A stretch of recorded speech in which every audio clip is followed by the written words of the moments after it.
Bienvenidos a todos a otro episodio de Springcast, un programa donde hablamos de comunicación política, de jóvenes y de estrategias políticas. Hoy nos acompaña con nosotros un invitado muy especial, Manu Rodríguez. ¿Qué tal? ¿Cómo ¿Qué tal? estás? Muchas gracias por invitarme. Gracias a ti por venir. ¿Quién es Manu? ¿Quién eres, Manu? Bueno, pues yo soy un muchachito nacido en Sevilla, en el barrio de San Lorenzo, en el centro, que creía que iba a estudiar idiomas, pero un día, una actividad con el colegio, pues dijimos, vamos a hacer una visita al Parlamento Europeo. Y allí como que tuve una epifanía y dije, ostras, ser traductor, ser intérprete ahí en las cabinas está chulo, pero donde de verdad se toman las decisiones abajo en los escaños, en los pasillos, es donde se pueden hacer cosas que ayuden a la gente. Y entonces pues tuve ahí un momento de dilema, pero finalmente decidí estudiar Derecho y Ciencias Políticas y a día de hoy pues bueno, me dedico a la consultoría política, a la consultoría de innovación social, así que bueno, hacer cosas bonitas por la gente, es lo que yo digo siempre. Claro. Ahora mismo, ¿qué proyecto estás involucrado? ¿Con qué trabajas? Bueno, yo llevo desde 2013 llevando una marca que empezó con un proyecto de divulgación de política para, bueno, acercar los derechos humanos, el conocimiento sobre la teoría política a la ciudadanía a través de la cultura pop, era un poco lo que nos diferenciaba, que se llama Cámara Cívica, que con el tiempo ha ido evolucionando y a día de hoy pues trabajamos con administraciones públicas, con ayuntamientos, con cooperativas, con ONG, pues ayudándoles en su estrategia de comunicación, de movilización, de sensibilización. Hacemos procesos participativos, procesos de innovación urbana, siempre intentando trabajar la parte de comunicación que sean narrativas en positivo, narrativas creativas, una estética que sea llamativa, que sea divertida y que la experiencia participativa sea lo más entretenida posible, ¿vale? Nosotros no hacemos asambleas de 5 horas para que la gente participe, sino que intentamos siempre, a través de metodologías de diseño, metodologías participativas, pues que haya una experiencia que la gente se enganche. O sea, nuestro objetivo siempre es generar ciudadanía,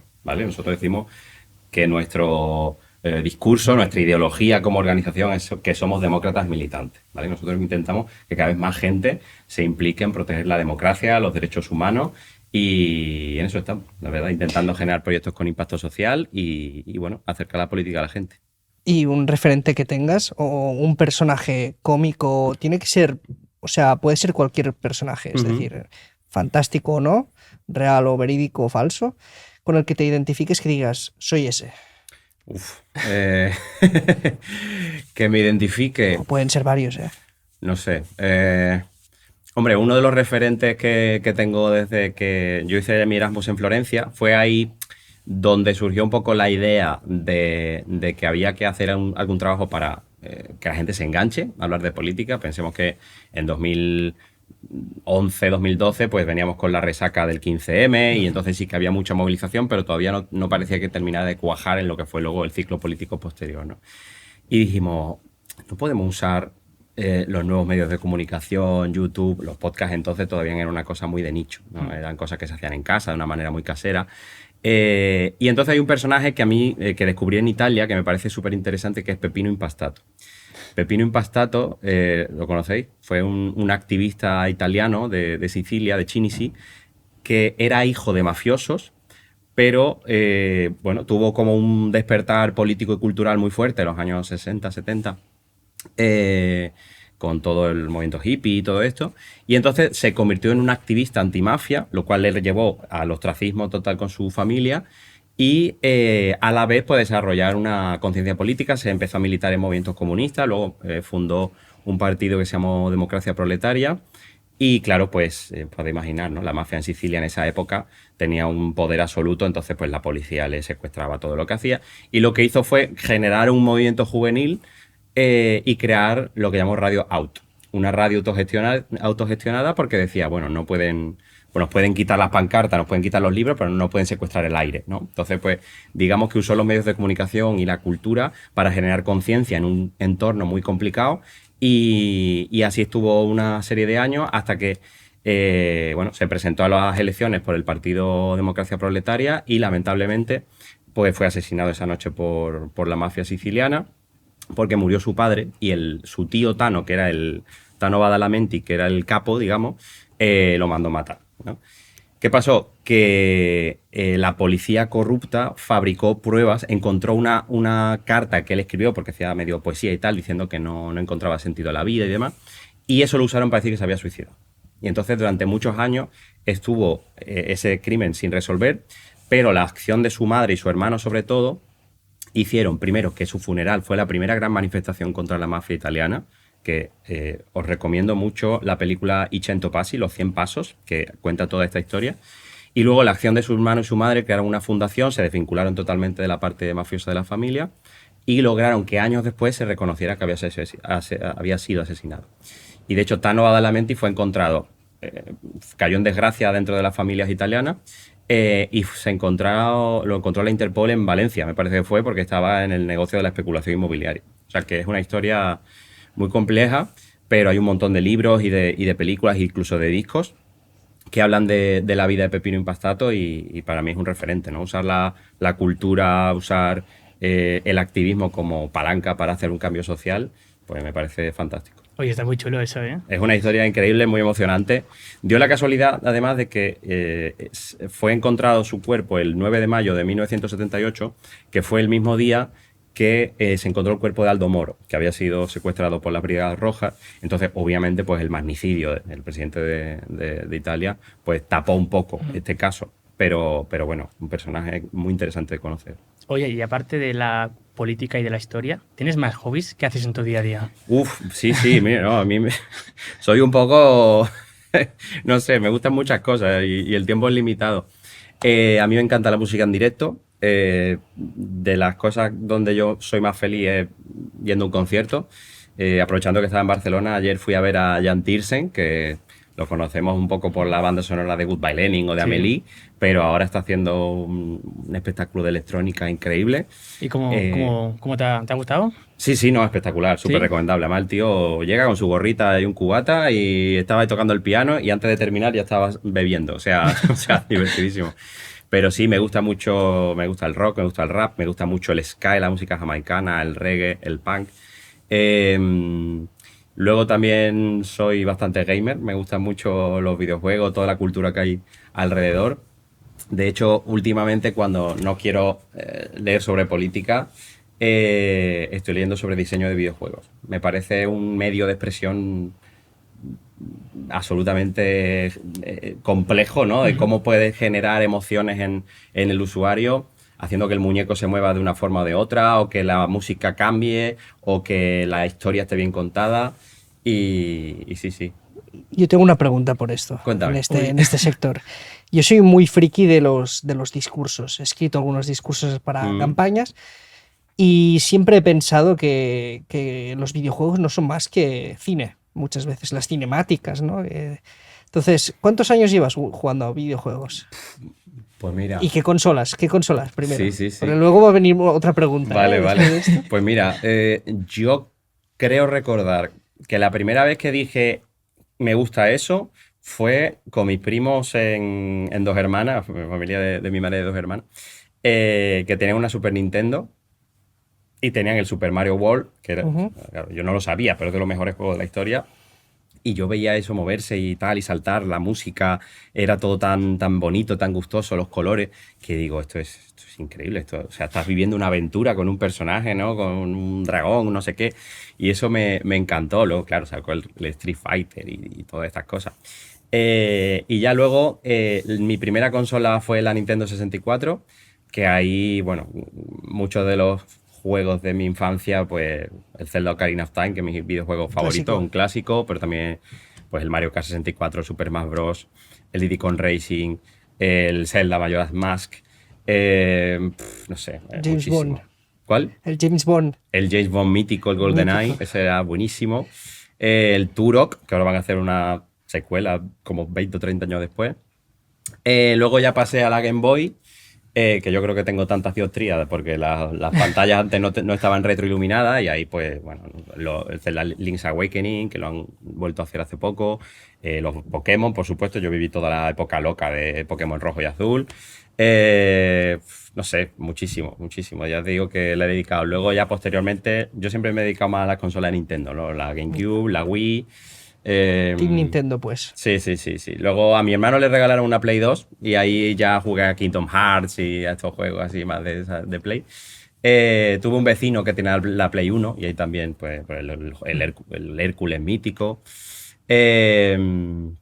Mis primos tenían también la Play, entonces jugaba al Tomb Raider, o sea que tengo constante cultura gamer.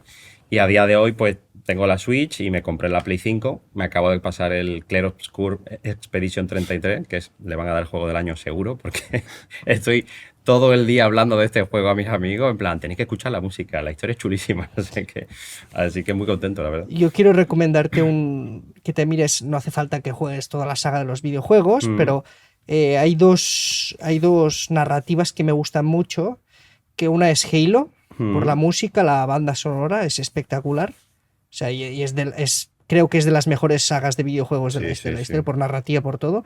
Y segundo, me gustaría remarcar, esto luego en el edit que hagamos, yo quiero que salga, Martí, no me hagas Hoy de cocina. Le tengo mucho amor al Gears of War de la Xbox.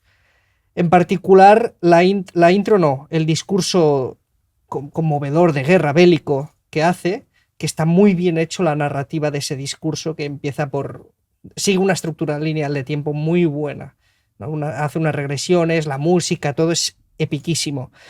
Y es el Gears of War 2, el discurso del presidente Prescott. Que luego si podemos en los edits vamos a poner un trozo de la banda sonora si se Venga. Ahora que muchos videojuegos de Xbox van a salir para la Play 5, me los voy a jugar a todos, porque yo tengo ahí un hueco cultural importante, porque he jugado a Halo en casa de un amigo a pegarnos tiros, pero no conozco bien la historia y me apetece. Ya software, efectivamente, ¿no? Dicen que es de los juegos que han redefinido los videojuegos de guerra. La cámara detrás, bueno, por eso ya es otro podcast aparte. Bueno, si queréis otro día hablamos de videojuegos, lo que queráis, pero sí, el Resident Evil 4, por ejemplo, la cámara detrás siguiendo al personaje. Ahora me he pasado el God of War Ragnarok para la Play 5, que ha sido un viaje. Ahí, claro, yo como vengo de jugar sobre todo a videojuegos de Nintendo, que la jugabilidad está por delante de la historia, pues estoy muy acostumbrado, ¿no? Me gusta, hay muchos juegos con historias muy bonitas, pero claro, ahora que tengo la Play 5, que me he jugado al Final Fantasy XVI, a los dos God of War, me acabo de pasar el Expedition 33, claro, ahí se ve mucho la conversación que hay entre el videojuego y el cine. Son mucho más... Está pensada las cinemáticas, los movimientos de cámara, los diálogos. La experiencia es pues como una película, ¿no? El Final Fantasy XVI, pocas veces en mi vida he seguido un videojuego por la trama. En plan, quiero saber cómo acaba esta historia, ¿no? Es casi Juego de Tronos y tal. O sea que sí. Oye, y hablando de videojuegos un poquito, y luego ya entraremos en tema de política, pero ¿qué te ha parecido el combate de Míriam Nogueras contra Pedro Sánchez? ¿Cómo lo ves eso? Bueno, brutal. O sea, yo entiendo que ahí se está intentando sentar una narrativa, ¿no? Decir, oye, que aquí somos útiles, ¿no? Le estamos dando tortazos para ganar, ¿no? O sea, que ahí al final se está intentando construir un relato de por qué se está haciendo lo que se está haciendo, ¿no? Decir, oye, que si esta decisión de bloquear todas las posibles decisiones que salgan del Congreso, todos los posibles éxitos que pudiera apuntarse Pedro Sánchez, no es por desidia ni por nada, es una decisión para ganar, para darle tortazos, pero en el sentido político de la palabra. Y ahí, bueno, nosotros sí que hemos trabajado mucho el tema de utilizar referentes de la cultura pop, muchas series, muchas películas, muchos videojuegos. Y bueno, está bien tirado, ¿no? Al final han conseguido que se hable. No es la primera vez que se usan videojuegos para hablar de estos temas. Yo me acuerdo la primera campaña de Más Madrid, creo que fue con Errejón, que les hicieron como un videojuego en el que iba Errejón como si fuera Harry Potter en una escoba e iba por ahí volando, ¿no? Eso que ahí participó el compañero Yago Moreno, que nos dio una clase de en el Congreso de ACOP de Valencia, de cómo se había hecho. Y bueno, fue muy simpático también, ¿no? Eso al final, de alguna manera, consigues que se hable de tu tema. Así que, bueno, a veces pasa, ¿no? Esto, lo que decías, ¿no? De la conversación que hay entre el cine, el videojuego, pero también la oratoria, el guión. O sea, que yo creo que todo al final son expresiones, entre comillas, artísticas, pero con una voluntad de sentar una determinada cosas en la cabeza de la gente. Pero es más una justificación a ese referéndum que hicieron, que al igual no se entendió del todo bien, que era ese no al gobierno, pero algunas leyes sí. ¿Lo ves más como intentar justificar esa acción o porque intentar acercar esa posición al electorado? Yo intuyo que deben tener varios dilemas respecto a cómo jugar las cartas con las que tienen, ¿no? Uh-huh. Si quieren ser útiles, si quieren simplemente bloquear, si quieren ser los más punkis del Congreso, si quieren, digamos, ¿no? Porque también de la lista de exigencias que se le planteó a Pedro Sánchez al principio de la legislatura, bueno, pues muchas han salido, ¿no? Okay. Ha salido el tema del catalán en el Congreso, ha salido el tema de la amnistía, ha salido el tal... O sea, entonces, claro, decir, bueno, ¿cómo justificas ahora que vais a hacer una actitud de bloqueo? Si hasta ahora más o menos habéis ido ganando lo que habéis pedido. Por cierto, en muchos casos, con muchos problemas para los propios partidos del gobierno, ¿no? Que han tenido que moverse haciendo malabares o incluso que le han dado gasolina a los partidos de la derecha y la extrema derecha, lo cual no ha ayudado precisamente a tener una legislatura tranquila. También es el juego que les interesa, ¿no? Que eso no vaya tranquilo, sino agitar un poco el árbol a ver qué cae. Entonces sí, probablemente para tener más o menos contento, o por lo menos para gestionar la crisis de su diferente base social, sus diferentes públicos, yo creo que van a hacer varias acciones de comunicación en este sentido, para que haya un poco de pedagogía sobre las decisiones que están tomando. Bueno, no sé si querías decir algo, Martí. Dale. Del tema. Yo quiero... A mí me gusta mojarme, ¿no? En elecciones. Y yo creo que este gobierno tiene capacidad para seguir gobernando sin presupuestos hasta 2027. Esta es mi pregunta. Y la segunda es, ¿qué impacto puede tener Junts en un supuesto que hayan nuevas elecciones al Congreso de los Diputados? ¿Y qué impacto tiene Junts en estas decisiones, ¿no? ¿Es posible que el PP, siempre hago la misma pregunta a todos los que vienen aquí, ¿es posible que el PP y Junts acerquen posiciones para una alternativa? Eso, Manu, haz un cis ahora mismo. Me gusta que las preguntas fáciles las pongáis al principio, sobre todo. Para entrar Bueno, varias cosas. Respecto a si el gobierno va a ser capaz de sobrevivir hasta 2027, yo ya he aprendido a ser discreto y a esperarme cualquier cosa de Pedro Sánchez. Vale. La verdad. Porque en muchos casos se le ha dado por muerto y se ha dado por hecho de que los números no dan y de que la demoscopia dice que la gente ya no se cree ciertas narrativas, ¿no? Vamos a apoyar al gobierno porque si no entra la extrema derecha, no se puede estar siempre diciendo que viene el lobo porque eso también genera mucha desconfianza y acaba aumentando la abstención, o irse hacia partidos más extremistas, y a la vez a la interna es un gobierno de coalición, a la vez del Partido Socialista con una coalición de partidos, lo cual supone también que muchas veces las tensiones hay que gestionarlas a la interna. Entonces, la cosa está complicada, pero desde luego parece ser que van a aguantar. Además, aquí hay una cuestión que nos lleva a la segunda pregunta. De momento, la oposición no ha sido capaz de articular una mayoría que le tumbe. Igual que Pedro Sánchez sí que fue capaz de liderar una moción de censura que tiró el gobierno de Mariano Rajoy, no ha sido capaz ni el Partido Popular, ni Vox, ni ninguno otro de los partidos de organizar una alternativa creíble. De hecho, ahora mismo están un poco a ver qué pasa, porque Vox está creciendo como un cohete y el PP está ahí. Este mes el CIS ha dicho que ha vuelto a subir, también dado que los casos de corrupción que han salido alrededor del Partido Socialista le han dado ala. Pero a la vez, los nuevos estudios que están saliendo, salió la semana pasada el barómetro de 40dB, bueno, por ejemplo, la crisis de los cribados de cáncer de mama en Andalucía está haciendo que se le mueva también la base social al PP justo antes de iniciar un nuevo periodo electoral, porque tenemos ahí Extremadura, tenemos Castilla y León y tenemos Andalucía, que son 3 territorios bastante grandes en los que además el PP está fuerte. Entonces, ¿va a sobrevivir la legislatura de Pedro Sánchez hasta 2027? Es posible. ¿Es probable? No es probable. ¿Es posible? Es posible. ¿Qué tipo de respuesta es? Es una respuesta de alguien que ya se lo espera todo de Pedro Sánchez. Vale. Pero sí que es verdad que creo que estamos a las puertas de que aparezca algún fenómeno incontrolable. Mira que estos años hemos tenido el COVID, el volcán de La Palma, hemos tenido de todo, pero creo que hay un creciente sentimiento de abandono de algunas de las prioridades estratégicas de lo que pide la ciudadanía y que partidos progresistas deberían estar apoyando, esencialmente la cuestión de la vivienda. Ahora mismo la crisis habitacional es insostenible, los precios no paran de subir, la propaganda de las inmobiliarias está por todas partes diciendo que te van a ocupar la casa y que hay que poner alarma y que el problema de que no haya vivienda es que hay que construir más.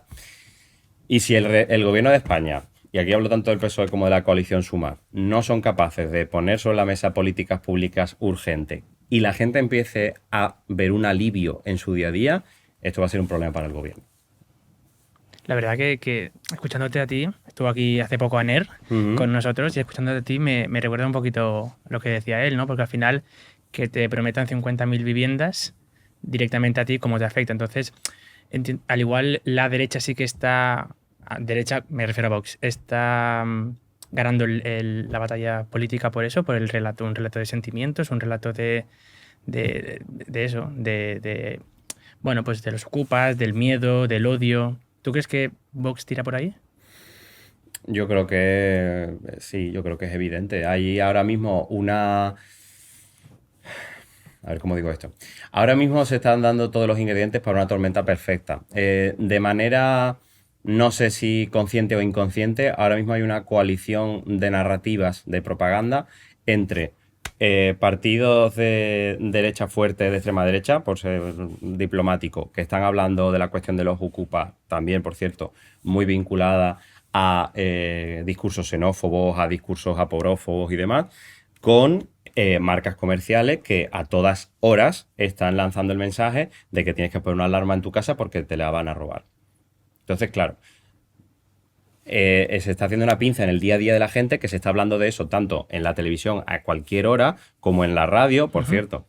Programas de radio que dicen, oh Dios mío, la propaganda de las alarmas, pero si no hay tantas ocupaciones, pero luego la publicidad que tienen de la que cobran también es esa, lo cual, bueno, pues requiere una reflexión. Y se está haciendo esa pinza entre el sector privado con una parte de la política. Entonces, efectivamente, ahí hay un problema porque el ciudadano medio está en una situación de pavor constante, ¿no? Hay una frase de Michel Foucault que a mí me parece muy reveladora de la situación actual, ¿no? Nos regalan miedo para vendernos la seguridad. Y yo creo que en este caso hay una tormenta perfecta de opciones que comprar tanto en el mercado, alarmas, empresas de desocupaciones, como en el mercado político, que son pues este tipo de opciones que puede ser que se acaben llevando una parte del mainstream, porque en este país durante mucho tiempo el tener una vivienda en propiedad era un indicador de promoción social. Y a día de hoy, con el envejecimiento de la población, a mucha gente que no tiene nada, que tiene una pensión minúscula, lo único que le queda es la casa en propiedad. Es dicho así, su activo más valioso, pero es también lo que les agarra a toda una vida de sacrificio. Obviamente, que te digan todo el rato que te la van a robar, eso asusta a la gente. Y si algo sabemos es que cuando aparece el miedo en política, las cosas van muy mal. Claro.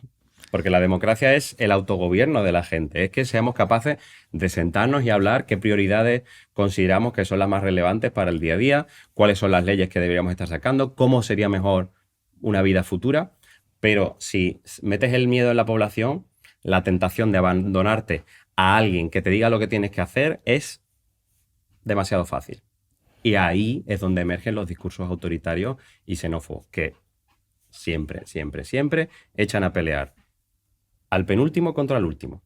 Siempre, cuidado que te van a quitar la casa, cuidado que el inmigrante te quita el trabajo, cuidado, cuidado, cuidado. Y obviamente la gota china acaba calando, lamentablemente. Entonces, ahí yo creo que también el trabajo que tenemos quienes nos dedicamos a esto es adoptar un código ético y unas prioridades honestas e intentar construir que la política sea más honesta y sea en positivo, que se defiendan emociones más compasivas, más creativas, un mañana en el que merezca la pena vivir, no ese miedo constante a que te van a robar lo tuyo. Claro, ¿hay líneas rojas en esta profesión? Bueno, yo creo que O sí. sea, ¿todo vale para vender? A ver, como en todo, pues hay muchos sectores en los que se usan malas artes para vender. Yo llevo desde mucho tiempo diciendo que gran parte de la responsabilidad de las sociedades profesionales, de los profesionales de la comunicación política, tiene que ir en la línea de ser un poco paraguas o ser un poco el filtro también de lo que está bien o está mal. Obviamente que tengamos una discusión interna de dónde está esa línea roja, igual que los abogados tienen líneas rojas, igual que los colegios profesionales de aparejadores o de educadoras sociales o de, no sé, médicos, de lo que sea, tienen sus discusiones sobre qué se considera buena o mala praxis. Yo considero que a día de hoy ganar unas elecciones metiéndole miedo a la ciudadanía, usando deepfakes, usando bots y este tipo de cosas, pues no es honesto. Y ahí lo cierto es que la asociación a la que pertenezco ha hecho el trabajo de actualizar el código ético y plantear que ciertas herramientas digitales no se van a utilizar quienes están dentro de esa asociación. Entonces, si tú estás en ACOP, sabes que esas personas han tenido que firmar un código ético de que no van a usar cierto tipo de mala praxis. ¿ACOP? ¿Hablamos de ACOP? Sí. Sí, no sé. Y hablamos del sábado pasado, si quieres. Vale. ¿Qué pasó? Bueno, pues el sábado pasado tuvo lugar aquí en Barcelona la segunda gala de premios de la Asociación de Comunicación Política. La anterior, el año pasado, fue en Sevilla. Y bueno, pues la peculiaridad de este año es que ha habido categorías muy distintas, pues no solo se ha hablado de campañas electorales, sino que se ha hablado también de fotografía política, se ha hablado de la mejor estrategia digital, de promoción de los objetivos de desarrollo sostenible, campañas hechas en América Latina. Y bueno, pues puedo decir que yo presenté 2 candidaturas, las 2 han resultado finalistas y una pues ha sido ganadora. Enhorabuena. Así que muchas gracias. Y la verdad que estoy muy contento porque bueno, ha sido una campaña que hicimos con mucho cariño. He sido en la categoría de mejor estrategia digital para una ONG que se llama We Move Europe, que es una comunidad de ciberactivistas que tiene su base central en Alemania. Y bueno, pues esta campaña estaba destinada a movilizar a esa red de ciberactivistas, pero para que salieran a la calle, digamos, para que fueran a cada barrio, cada pueblo, para pegar carteles, para movilizar a sus vecinos y animarles a votar en las elecciones europeas. Como sabéis, pues las elecciones europeas suelen tener una participación bastante baja, la gente no se entera mucho de qué van. Y entonces, pues diseñamos una campaña de desbordamiento. ¿Esto qué quiere decir? Que tú, por lo general, tú cuando intentas dirigir la comunicación de una organización, tú quieres tener el control de todo, ¿no? De las redes sociales, de la relación con la prensa, si usas elementos publicitarios. Cuando diseñas una campaña de comunicación desde el desbordamiento, tú la haces ya para perder el control. Tú lo que quieres es facilitarle a la gente que se la apropie, que la adapte, que juegue con ella y la aterrice a su contexto cotidiano, ¿vale? Tenemos ejemplos, pues por ejemplo la última campaña electoral de Gabriel Boric en Chile, pero también la que se hizo con Ahora Madrid, la primera campaña de Manuela Carmena, eran así. Le dejamos a la gente una serie de materiales de diseño, de narrativas, de herramientas para que los adapten, para que sean capaces de, de aterrizarlos un poco a su contexto hiperlocal, a gente que se parece a ellos, ¿no? Porque al final aumenta más la credibilidad. Y entonces hicimos eso, diseñamos una serie de carteles usando los colores de la bandera europea, pero con memes, con gatitos, con elementos de la cultura de Internet, porque nos dirigíamos a comunidades de ciberactivistas. Y esos carteles ya estaban diseñados para ser usados como plantilla. La gente podía adaptarlos, borrarlos, cambiarlos, pues, lenguas cooficiales o poner nombres propios de los candidatos a los que consideran que había que apoyar. Una campaña, por cierto, no partidaria. Era simplemente votar en las elecciones porque sabíamos, nos decían los datos, que la falta de participación podía darle alas a la extrema derecha. De hecho, a día de hoy, con todo y con eso, hay 3 grupos parlamentarios de extrema derecha en el Parlamento Europeo, lo cual ha roto un poco el consenso histórico entre las 2 grandes familias, que eran los socialdemócratas y los demócratas cristianos. Entonces, bueno, pues esta campaña ha gustado, la verdad, y ha sido valorada por el jurado, ha sido original y bueno, para nosotros es un reconocimiento muy importante a, ya os digo, un trabajo que llevamos haciendo muchos años de experimentar desde la comunicación política, la movilización, la innovación social, emociones positivas, el humor, la ironía, los lenguajes de Internet, narrativas digitales. Y esto pues nos lo tomamos como un punto de inflexión, ¿no? Que a partir de ahora pues ya estamos consolidados y pues estamos muy contentos, la verdad. ¿A qué crees que se... Perdona, Martí, que potser creo que vamos a preguntar lo mismo. ¿A qué crees que se debe que solo... Me acuerdo de unos datos puntuales así de Europa, de la participación, y veo que la histórica Benelux sí que tienen un índice muy elevado de participación en las elecciones. Pero luego vas por el Mediterráneo y por debajo del 50%, 40% incluso. ¿Eso tiene más que ver con el sentimiento de pertinencia a Europa o con una cultura política? ¿O a las dos? Yo creo que tiene mucho que ver, primero, con dónde están las instituciones europeas. Ujú. Evidentemente, la mayor parte están en Bruselas, pero también hay instituciones en Luxemburgo, hay instituciones, ¿no? Digamos, en Francia, en Alemania. Ojo, que en España tenemos organismos, ¿no? Tenemos la agencia, la Oficina Europea de Patentes, tenemos la Agencia Europea de la Pesca y todas estas cosas que en principio tampoco son tan relevantes como el Parlamento Europeo o como la Comisión Europea, ¿no? Pero bueno, poco a poco se va también, digamos, descentralizando un poco o desconcentrando, mejor dicho, esa administración europea, que al final también es una forma de estar presente, ¿no? O sea, de manera física, pero también que los funcionarios de la Comisión Europea también hagan vida. Por ejemplo, en Sevilla han abierto un centro de investigación, ¿no? Y claro, pues están llegando personas de toda Europa. Yo creo que aquí hay que entender, primero, que el progreso de integración europea ha sido muy paulatino. Y claro, tú dices, oye, ¿por qué, por ejemplo, ¿no? en los países en Bélgica, Países Bajos, Luxemburgo, hay más europeísmo que en Italia? Porque lo cierto es que llevan el mismo tiempo en la Unión Europea, ¿no? Yo creo que esto se debe quizá a un debate más amplio.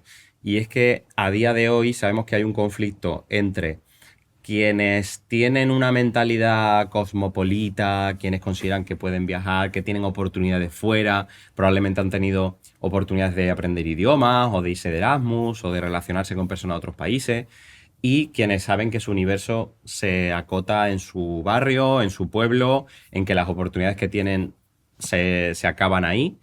Y yo creo que vivimos una época de mucha tensión entre una parte de la población que mira hacia afuera y una parte de la población que mira muy hacia adentro, ¿no? Y yo creo que no es... yo creo que hay una correlación entre, pues, personas que están abrazando ciertos discursos muy localistas, muy nacionalistas, en un sentido quizá, digamos, no necesariamente excluyente, pero sí de mirar a los temas muy locales, ¿no? Casi ha habido también un auge del municipalismo, ¿no? De vamos a intentar centrarnos en las cosas de la vida diaria de una ciudad, de lo que hace falta, que está bien, porque sí que también tenemos a la vez un nacionalismo que sí mira hacia afuera, ¿no? Que pretende ser cosmopolita, que pretende estar inserto en el mundo. Y yo creo que todo esto tiene su expresión política también, ¿no? Si pensamos, por ejemplo, en partidos como Volt, ¿no? Un partido paneuropeo hecho por y para personas que han trabajado en las instituciones europeas o que han tenido la oportunidad de vivir fuera y que quieren contribuir a ese federalismo europeo, por ejemplo, ¿no? Probablemente esa gente no se va a entender muy bien con quien, no sé, con una persona de Jaén merece más o de Teruel existe, ¿eh? No digo que no necesariamente, pero que parece que hay una tendencia y una contratendencia muy fuerte y una tensión en la que se tienen que mover ahora mismo los países. Y en ese sentido, la participación en las elecciones europeas depende mucho también del día al día de cada país. A mí, por ejemplo, me llama mucho la atención el caso de países como Chequia, como Eslovaquia, que están en el centro de Europa, que han tenido cultura centroeuropea, cultura eslava, que están ahí un poco en medio, y sin embargo, pues están a otra cosa. No les interesa mucho, digamos, ¿no? Y tú te preguntarías por qué, porque seguramente han sido países que también se han podido beneficiar de la caída de las fronteras en el espacio Schengen o del acceso a determinados recursos, pero bueno, pues depende mucho de cada país, digamos. Pero no, al igual la ven muy lejos, o sea, las instituciones europeas como algo muy lejos, no es como el ayuntamiento, no es como cualquier consejo comarcal. y dirán, ¿para qué voy a votar unas elecciones que al igual no me aportan nada? Aquí hay una falta de marketing a nivel de... Porque creo que más del 80% de las leyes españolas son europeas. Bueno, Entonces, dime. sí, o sea, no sé exactamente el porcentaje, sí que se habla mucho de ese, que el 80% de las normas jurídicas que se aprueban actualmente por la institución española es para Son estar en adaptaciones. consonancia con sobre todo las directivas europeas, ¿no? La Unión Europea tiene 3 tipos de normas jurídicas: los reglamentos, las decisiones y las directivas. Sí. Las directivas obligan en los objetivos. Entonces te dicen, bueno, para 2024 tienes que tener aprobada la directiva, tienes que tener adaptada, digamos, la Directiva Europea de Calidad del Aire. Y ahí, pues, imaginaos en los estados complejos en los que nos movemos, ¿no? Hay que cambiar una ley estatal, probablemente alguna ley orgánica, leyes autonómicas, en muchos casos también ordenanzas municipales. Entonces, claro, por eso muchas veces no se llega. Si dice, Bruselas multa a España por no haber adaptado la directiva de no sé qué, pues eso sucede. Entonces sí, yo creo que tiene mucho que ver tanto con la cultura política de un país, pero no en un sentido como la cultura mediterránea, la cultura nórdica. Yo intento evitar ese tipo de argumentos culturalistas porque muchas veces son estereotípicos, ¿no? De hecho, yo creo que durante mucho tiempo se ha usado los países nórdicos protestantes, que son muy trabajadores y serios y tal, y no hay corrupción, frente a los países católicos mediterráneos que prefieren dormir la siesta y vivir de paguita, ¿no? Yo creo que eso ha sido instrumentalizado de una manera muy negativa y creo que le hace un flaco favor a la cohesión de los pueblos europeos. Entonces, cuando hablo de cultura política me refiero más a la prioridad de los temas, ¿no? Como Josep María Vallés hablaba de la cultura política en el sentido de parroquial, nacional, internacional, cosmopolitismo, ¿no? Pues hablo en ese sentido. Y sí, pues probablemente están insertos en sus propios procesos. Así que, bueno, pues habría que estar un poco a la situación de cada país, yo creo. Claro. Oye, y vamos a hablar un poquito ahora de Andalucía. Tú eres de Sevilla, vamos a hablar un poquito de política andaluza. ¿Cómo la ves ahora? Porque está en un proceso ya prácticamente de campaña. Si no tenemos en cuenta la campaña permanente que todo el mundo ya conoce, ¿no? Tenemos un Juanma Moreno muy potente que le ha salpicado ahora mismo lo que comentábamos antes, ¿no? La crisis esa de los cribados de cáncer de mama. Y tenemos por otro lado a María José Montero, la actual ministra de... María Jesús, perdona. ¿Y cómo ves su liderazgo, tanto de uno como de otro? Yo creo que Juanma Moreno ha sido capaz de darle la vuelta a la tortilla de una manera que yo no he visto muchas veces en la política ni española ni internacional, la verdad, porque una persona, recordemos que la habían puesto un poco ahí para perder. O sea, básicamente fue colocada por Soraya Sáez de Santamaría un poco, pues, sabiendo que el PP nunca iba a ganar en Andalucía, pues un poco para hacer un cierto relevo generacional. Perdón, respecto al clásico PP andaluz. Sí, yo creo que se intentó una persona que lleva mucho tiempo trabajando en Madrid al calor de Soraya Sáenz de Santamaría, se puso ahí un poco casi por incomparecencia, porque el PP andaluz durante mucho tiempo no conseguía romper la hegemonía del Partido Socialista. Sin embargo, bueno, pues salieron los números, ¿no? Probablemente, digamos, aquí, por ejemplo, la tesis de Jesús Jurado, politólogo, amigo mío, que dice que el Partido Socialista se fue moderando tanto para ocupar mucho espacio que al final al Partido Popular le fue muy fácil ganarse gran parte de su electorado, ¿no? Digamos que del centro izquierda se había movido tanto al centro que al PP también moverse en el centro fue capaz de robarle gran parte del electorado en un contexto de crisis, de desgaste. Y de ahí a crear una nueva hegemonía, por cierto, al principio apoyada en la extrema derecha, luego ya con la mayoría absoluta del PP andaluz, pues sí que ha sido capaz bastante de hacer ese cambio tan radical, porque recordemos que se ha intentado cambiar el escudo de la misma Junta de Andalucía también, ¿no? Para iniciar ese nuevo momento en Andalucía, también las campañas institucionales de promoción del turismo de Andalucía, ¿no? Hemos pasado de esas playas infinitas con música de chambao de fondo a el Andalusian Crush, ¿no? Con la música de Califato 3x4 y con la voz de Peter Dinklage. O sea, yo creo que se ha sabido leer muy bien el momento en el que está Andalucía, que ahora mismo hay un un cierto risorgimento, un nacionalismo cultural que hacía mucho tiempo que no se daba, de nuevo, en la música, en la pintura, en el graffiti, en las artes plásticas, en el teatro. Se está moviendo muchas cosas y yo creo que paradójicamente el PP andaluz ha sabido articular un discurso pseudo-federalista muy... bueno, sí, una especie de andalucismo moderado con a la vez una inserción en la unidad de España, ¿no? Yo creo que se ha conseguido adaptar al contexto andaluz un poco la fórmula clásica del PP gallego, es decir, somos más del PP que nadie, pero también más galeguistas que nadie, y le ha funcionado. Por otro lado, por ejemplo, también esto se ve en cuestiones como institucionalizar el 4 de diciembre, que es la fecha que los nacionalistas consideraban lo que debería ser el Día de Andalucía, no el 28 de febrero. Entonces, bueno, eso unido a una cierta imagen de persona empática, un liderazgo tranquilo, sereno, que si tiene que sentarse con Chimo Puig y los dos reclamarle al gobierno de España más fondos para las regiones, lo hace, junto con una cercanía, una empatía, un saber estar, una capacidad de gestión, ¿no? Recordemos que el PP siempre suele jugar la carta de, como partido que bebe mucho del discurso liberal, del rendimiento, ¿no? De, oye, nosotros sabemos gestionar.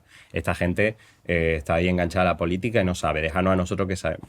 ¿Qué ocurre? Que me da la impresión de que la crisis de los cribados de cáncer de mama ha venido un poco a darle la línea de flotación de ese andamiaje discursivo. Es decir, por un lado, ha dado la impresión de que no se ha gestionado bien, de que ni las subcontratas han funcionado, ni tampoco ha sido una crisis que se haya tratado con cercanía, con empatía. Se ha dicho, no, si son 2 o 3 casos, y algunos miembros del Partido Popular han dicho, no, pero si es que esta gente está politizada, no hay que hacerles caso. Entonces yo creo que por un lado se le ha roto el discurso del rendimiento y de la gestión, y también el de la empatía y el de la cercanía, que son 2 de las piezas clave de toda su fama.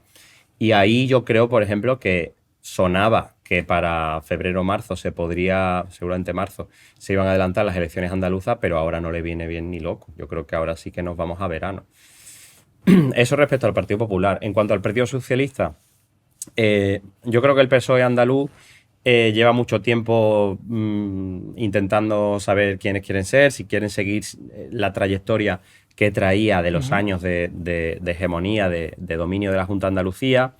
Se ha intentado hacer relevo generacional en ciertos territorios a nivel local, pero bueno, la época de Juan Espadas la verdad es que no ha ilusionado. Una persona con un carácter muy, muy sereno, siempre decía mano tendida a Juanma Moreno, pero claro, mano tendida ¿para qué? Si ya tiene mayoría absoluta, ¿no? Entonces probablemente ha tenido un tiempo en el que no se ha percibido su presencia, digamos, como aportar al día a día de la política andaluza, con el relevo, digamos, del liderazgo con María Jesús Montero, que es una mujer seguramente con mucho más nervio y con capacidad de movilización de votos. Y algo polémica, ¿no? Ahí quería yo llegar. Probablemente tiene una serie de competencias que podrían ser útiles, pero le pesa mucho la losa de haber sido parte de los gobiernos previos, ¿no? Los gobiernos de Griñán, de los gobiernos de Chávez. Es una persona que lleva muchísimo tiempo en política. Entonces, como poco, va a ser un poco la grieta en la armadura por la que el PP le va a pegar, ¿no? Es decir, pero bueno, usted que viene aquí a renovar, si es de lo de siempre. Y yo luego ya, a nivel más profundo, creo que el el Partido Socialista Andaluz también debería revisar un poco sus códigos, ¿vale? Evidentemente es un partido que tiene una base social fuerte, algo envejecida, como pasa también con el PP, pero me da la impresión de que están siguiendo las inercias de seguir comunicando de una manera muy similar como lo han hecho siempre, ¿no? Yo siempre hago un poco la broma de que si ves un vídeo con gente caminando a cámara lenta hacia la cámara, muy iluminada, muy sonriente, seguramente sea del PSOE andaluz, ¿no? O sea, como que llevan mucho tiempo haciendo lo mismo, es muy reconocible, y mientras tanto, pues el resto del partido sí que está experimentando, está innovando un poco más, ¿no? Pero ¿no piensas que al igual el foco ministerial de María Jesús Montero la puede impulsar a tener mayor visibilidad a la campaña? A ver, yo creo que... Porque siempre se dice eso, de que tiene más recursos, tiene más medios, tiene más focos. Sí, pero en el momento político de esta Andalucía, tú no puedes liderar Andalucía si no estás en Andalucía. La gente lo va a reclamar. Durante mucho tiempo se jugaba, por ejemplo, a que las elecciones generales andaluzas se hicieran al revés. En muchos casos se dice que para arrastrar voto del PSOE andaluz al PSOE nacional. Ahora mismo, estar en Madrid 5 o 6 días a la semana, eso no te lo va a perdonar nadie. Entonces yo creo que ahí deberían tomar una decisión. Es verdad que es bastante típico del PSOE, esto lo hace también el PP, pero el PSOE hace mucho lo de te nombro ministro para que tengas mucha visibilidad y luego te mando al territorio a liderar, ¿no? Lo ha hecho con Salvadorilla, lo ha hecho infinidad de veces con un montón de ejemplos. Evidentemente el Ministerio de Hacienda y la Vicepresidencia Primera son, digamos, de las más altas magistraturas de este país. Entonces, evidentemente, es una persona con mucho poder, con mucha relevancia, pero yo creo que la batalla la tienes que dar de Despeñaperros para abajo. Claro, bueno, no sé si quieres añadir alguna cosita más. Yo creo que te pregunta lo de los videojuegos, que ha sido muy top esto. Lo de porque Junts, que no, lo de los videojuegos, digo, que ha sido muy top porque... Bueno, perdón, no he dicho nada a la izquierda del PSOE, que eso también fue un podcast cero. Bueno, también. Adelante Andalucía. Y de los movimientos andalucistas también. Pues te damos pie. Bueno. Si quieres comentar alguna cosita sobre... Sí, nada, 30 segundos. Yo creo que a la izquierda del Partido Socialista hay una amalgama de partidos progresistas que están de acuerdo más o menos en el fondo, pero no en la forma, y que lleva mucho tiempo mareando a la ciudadanía. Hay una gran cantidad de coaliciones entre partidos que cambian de nombre, gente que antes estaba en un mismo partido que ahora están separados, liderazgos que van cambiando, y creo que hasta que no haya probablemente, aquí sí, un relevo generacional y un sentarse y hablar de qué necesita Andalucía desde la izquierda andaluza está perdida. De organización del espacio político, ¿no? Sí, porque ahora mismo seguramente me equivoque porque cambia cada 3 minutos, pero tenemos por Andalucía, Podemos Andalucía, Adelante Andalucía. Entonces, bueno, aparte de ponerle Andalucía en el nombre, se trata de hacer un programa electoral que la gente pueda comprender, ¿no? Y una candidatura que la gente pueda apoyar sin tanta lucha de ego y sin tantas historias. O sea, falta un líder aquí. No sé si un líder, pero desde luego hace falta líderes. Lo voy a decir de otra manera. Yo creo que Andalucía es la prueba de que hace falta un liderazgo distribuido. Hacen falta cuadros que se sienten, se entiendan y sean capaces de impulsar un cambio transformador. Muy bien. Bueno, pues yo no tengo ninguna pregunta más. Yo he dicho lo de los videojuegos. Sí, No, la verdad que está muy... ¿Qué era lo de los videojuegos? No es nada, que era un pequeño inciso de que... Lo de la oratoria. Me ha gustado muchísimo que por primera vez hablemos del mundo de la narrativa dentro de los videojuegos, que también son política los videojuegos. Por supuesto. Que nadie... No hemos hablado, Martí, de eso. Mala nota en el podcast, ¿no? Tenemos que hablar más de videojuegos. Que no hemos hablado de videojuegos. ¿Hacemos un batiburrillo de videojuegos políticos? Podríamos, mira, ¿sabes? Yo estoy dispuesto, y ahora que queda esto en el capítulo, de abrir una pequeña sección, un vídeo cada X tiempo, de, narrativa en los videojuegos. Esto estaría muy guay. Qué guay, me encanta. Esto No, la verdad que no hemos hablado nunca de videojuegos en el podcast. Yo también soy algo friki. El primero en venir sí. y abrir el tema. Sí. La verdad que es muy chulo. Sí, me he tirado mucho tiempo hablando de Juego de Tronos y la política y de series y de películas. videojuegos, ¿qué pasa? Claro, totalmente. Pero bueno, yo qué sé, yo lo cuento siempre en mis charlas, pero por ejemplo, This War of Mine, que es un videojuego polaco en el que estás en la piel de un civil, tienes que controlar un grupo de civiles en un contexto de guerra, ha sido colocado por el gobierno polaco en la lista de libros obligatorios de todas las escuelas de Polonia. Ya está. La primera vez que un videojuego se usa como herramienta pedagógica obligatoria. Mira que tenemos muy buenos ejemplos en la época de SimCity, Minecraft, todo este tipo de cosas, pero un videojuego cuya narrativa no te coloca en el papel del soldado matando nazis, sino que te coloca en el de personas comunes que tienen que enfrentarse al frío, al hambre, a la enfermedad, mientras pasan los tiros por encima de la casa. No sé si habéis jugado a This War of Mine, pero es una experiencia dolorosa, la verdad. Bueno, no sé si Martí quieres Vamos a añadir. ir cerrando un poquito la entrevista. Tenemos todo un minuto de oro. Somos si fuera un debate electoral para vender lo que consideres a ti, a tus proyectos, a la procesión, quien quieras. Ahí te damos tu cámara y cuando quieras te arrancas. Vale.